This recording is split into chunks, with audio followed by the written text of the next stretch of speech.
Petite leçon d'histoire sur le régime totalitaire mis sur pied par Hitler. 1919. La Première Guerre mondiale s'achève et le traité de Versailles humilie l'Allemagne.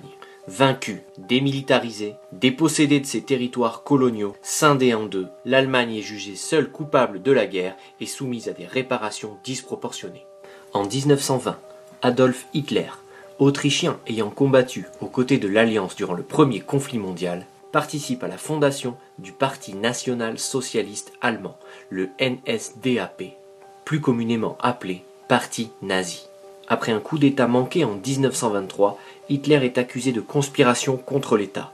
Il est incarcéré et son parti politique est interdit. Emprisonné, il rédige Mein Kampf, Mon combat en allemand, un ouvrage dans lequel il présente son idéologie. Selon lui, les Allemands appartiennent à une race supérieure, les Aryens.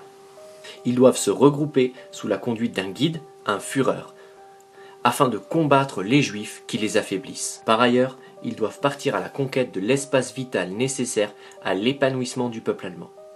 Connaissant d'abord un faible écho, les thèses d'Hitler sont petit à petit popularisées, notamment dès 1929 alors que l'Allemagne est touchée de plein fouet par la crise économique et que le chômage ne cesse de croître.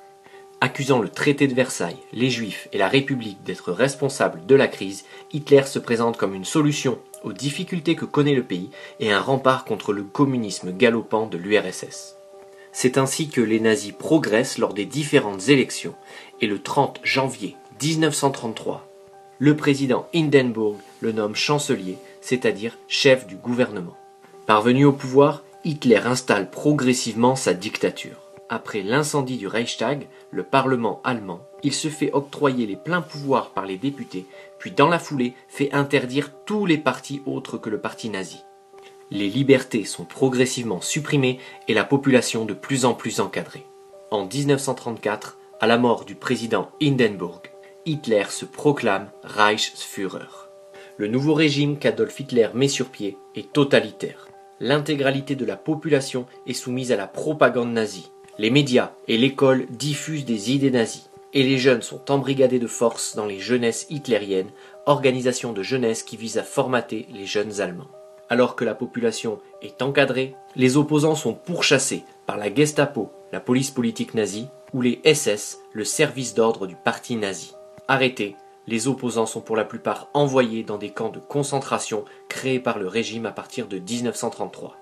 Totalitaire, le régime nazi est aussi antisémite, c'est-à-dire opposé aux juifs qu'il accuse des maux de la nation allemande. En 1935, les lois de Nuremberg marginalisent les juifs de la société allemande. Elles les privent de la citoyenneté allemande, leur interdisent de se marier avec des non-juifs, d'occuper certains emplois. À partir de 1938, l'État organise des violences contre les juifs.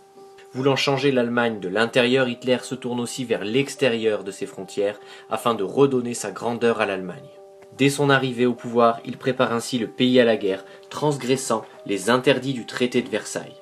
Le service militaire est rétabli. En 1936, la Rhénanie, région frontalière avec la France, est remilitarisée. Parallèlement, il développe l'industrie d'armement, conduisant ainsi à une forte embauche d'ouvriers et donc mécaniquement à une baisse du chômage qui ne fait que renforcer son impact auprès de la population allemande. À partir de 1938, Hitler commence une politique d'annexion. Au nom de l'unification allemande, le Reich annexe l'Autriche, terre natale d'Hitler. C'est l'Anschluss. C'est ensuite la Tchécoslovaquie qui est envahie, sans que les démocraties occidentales ne réagissent. Le 1er septembre 1939, l'Allemagne attaque la Pologne, une nouvelle guerre mondiale s'annonce alors.